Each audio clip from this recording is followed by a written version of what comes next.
Once again, you are welcome guests of a unique organization, the World Adventurers Club.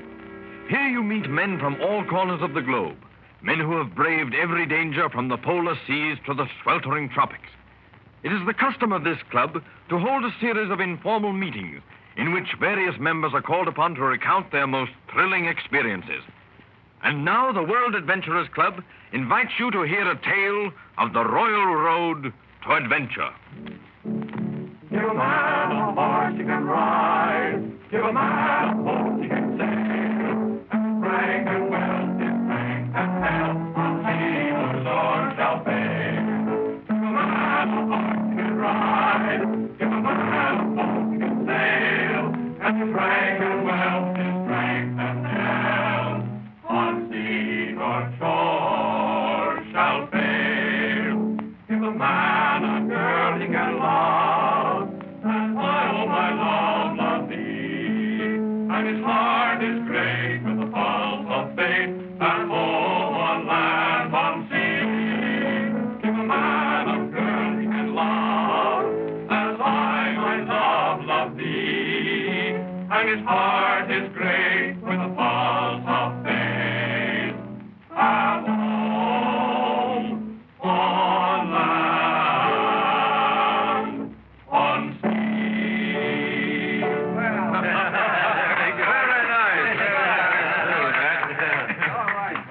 Mr. President, who's going to be the speaker of the evening? That's what I want. Gentlemen, if you'll kindly gather round and find your favorite chairs, we shall hear tonight a story of Africa. Africa, eh? Who's going to tell it? Who's elected? And I'm going to call upon Captain Ralph Norton to take the floor. It's up to you, Norton. You're stuck, old man. No stalling, Norton. Let's hear it. This is very unexpected. I thought I could sneak in and sneak out and nobody would see me. No, not get away with it. No, we've got you where we want you. No escape for you, Norton. Well, if I'm going to talk, President Johnson is right about one thing. That is, I'll have to talk about Africa. For most all of my expeditions have been devoted to the Dark Continent. And as long as you want my most thrilling adventure, well, that's not very hard to find. But first, let me ask you one question. Have any of you gentlemen who have been in the jungles of Central Africa ever found a dead elephant? An elephant that died a natural death? Why, no, I never did. Now that I think of it, never saw a dead elephant. Neither did I. In all my rambling through Africa, I never found the carcass of an elephant. Of course, I had heard the traditional story of a secret valley where elephants went to die, but I never had thought much about it. But then as I pondered over the idea, the more logical it became. The elephant is an instinctive beast, and it's not at all unnatural that he should literally pick himself a graveyard. Yes, I've heard that theory, but has it ever been proved? Gentlemen, with my own eyes, I have seen the graveyard of the elephants. You actually How did you find it? Why, it must be worth a fortune. The wealth of ivory deposited there is worth millions of dollars. But the ironic part of this story is that even though I have visited the elephant's graveyard and seen its fortune in ivory, I can never see it again. But why is that? Well, why can't you go back? Why can't you see it? Well, now let me start at the beginning. My partner on this particular expedition was Stanley Carter, an authority on Africa and a famous big game hunter. Yes, I recall some of Stanley Carter's exploits. We must get him to come to this club. Well, as this trip to the elephant's graveyard was something of a wild idea that seemed impractical to most men, Carter and I organized it alone. We were the only white men in the party. We had several dozen natives for our safari, and naturally enough, several elephants for beasts of burden. Among the natives was one rather intelligent fellow who knew the reason for our expedition and seemed to have some meager knowledge of where the graveyard of the elephants might be. His name was Mbala. Into what part of Africa did you strike? The Congo? No. We had reason to believe that the location might be in the Ubangi country, just north of the Congo. So our safari made its way through the tortuous jungle, out into the bush, and then up into the higher country far beyond the Bami River. A geological investigation had warned me that this particular country was subject to earth faults, resulting in quakes and landslides, especially after storms. We saw evidence of recent slides. Huge trees had been uprooted, boulders had crashed into each other, and the entire topographical contour of the country was changing. One day, when we were closed in by mountain ranges, Carter and I, with the help of Mbala, decided to try a little-known pass to the northeast. No sooner had we headed in that direction than the first trouble began. We heard an unearthly noise that was apparently...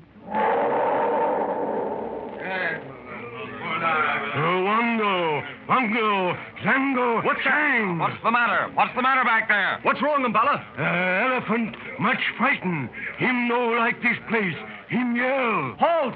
Everybody halt! Is it all 3 elephants or just the leader? Oh, boss elephant no want to go on. Him scare. Others scare too. A temperamental elephant. Well, no safari can be stopped for that. Come on there, Bosco. Take it easy, old boy. Nothing's going to hurt you. Listen, Carter, that's a good sign. Maybe we're near the place. Maybe they're afraid to go near their own graveyard. By gad, that's an idea. Let's try to go on. Keep an eye on them, Umbala. Forward! Everybody forward! All well and good, if they don't bolt. The natives are getting nervous, too. They're scared because the elephants are scared. I have a hunch we're on the right trail. The pass we're going through is safe enough. If they run, they can only run back the way we've come. You hear that? What's that? Wango, Munga, Shang. What is it, Umbala? Him double God. Me know. Him kill all men. Him make us move. Nonsense. It sounded like thunder. Well, it couldn't be. The sky's clear. Let's go on. We'll find out. Forward! Elephant him plenty scare. Him no light. I think you're scared, too. Watch those elephants, Umbala. We'll take care of your devil god. There's no use being scared by a... There it is again. Munga. We've got to find out what that is. Look, there's another pass leading off to the west. That's not on any map. Great Scott, man. Look there. Look across that valley. Bones. Thousands of bleaching bones. Ivory. Look at the ivory. Hundreds of tons of ivory. We found it, Carter. The graveyard of the elephants. It'll be buried under thousands of tons of earth. Take your last look at it. Oh, I don't think so. Listen to those elephants. They're going to break. Hold them. Elephant think him die here. Him no like. Give me that goat. We've got to control them. Confound them, and the natives are running too. Stop them, Umbala. Look, Carter. Look, a landslide. That's our thunder. The whole mountain range is sliding down into that valley. We've got to get out of here. We'll be crushed by the walls of the pass. Let's go, Norton. But the elephant's graveyard. We found it. It'll be buried under thousands of tons of earth. Take your last look at it. We can't leave it. We can't lose that ivory. We've got to lose it. There's no other way to save it. Come on, Norton. Run for your life. Look. The walls of the pass are cracking. Which way can we go? Run, man. Run back the way we came. It's our only chance. Can we make it? Look out for those rocks, Carter. This way, to the right. Look out for that loose earth. It's all sliding down into the valley. The elephant's graveyard. It may be our graveyard, too. Now, while there's a chance. This way, Norton. This way. I know we can make it. Look. The ivory is gone. The earth is swallowing it up. No man will ever see it again. Forget the ivory, Norton. We're running a race with death.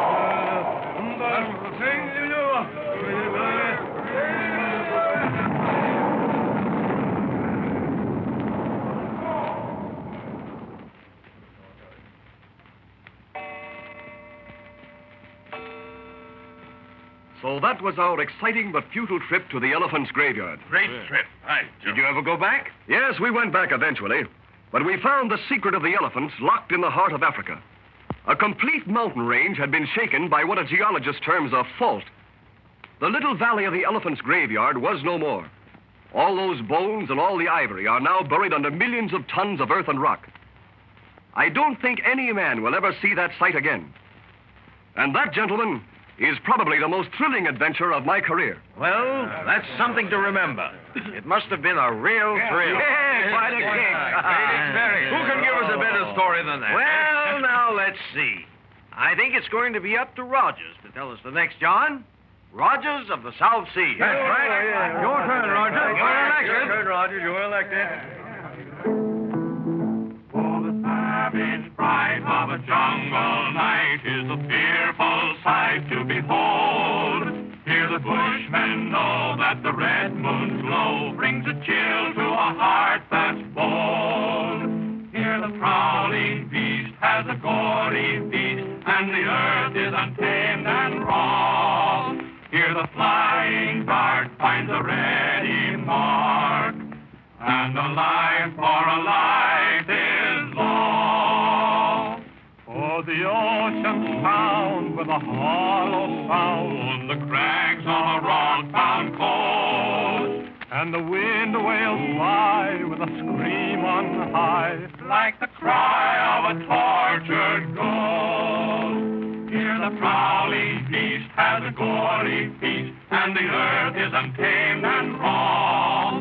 Here the flying dart finds a ready mark, and a life for a life is law, and a life for a life is law.